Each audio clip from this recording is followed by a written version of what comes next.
How to transfer WhatsApp chats from old phone to new phone. Hey guys, welcome back to our YouTube channel. Let's get started. Now the first thing you can do is launch your WhatsApp application. Make sure that you are logged into your specific WhatsApp account number and the same WhatsApp account number which you would like to transfer the chats of. Here tap on three dot icon, tap on settings. Once done, scroll below, tap on chats. Again scroll below. At the second last menu, you will see transfer chats. Open it. Then tap on start. Now here, make sure that you have also enabled location permission for WhatsApp. And now you can see the steps at the top page.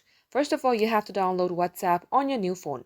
For the second step, you have to register with the same phone number and use this phone to scan the QR code shown on your new phone.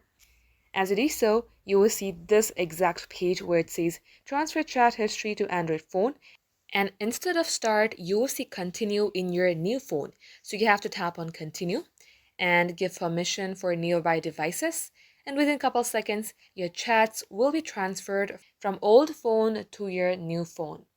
Just like so guys, this is how easy it is. Thank you all for watching. If it had helped you in any ways, don't forget to like, share, and subscribe.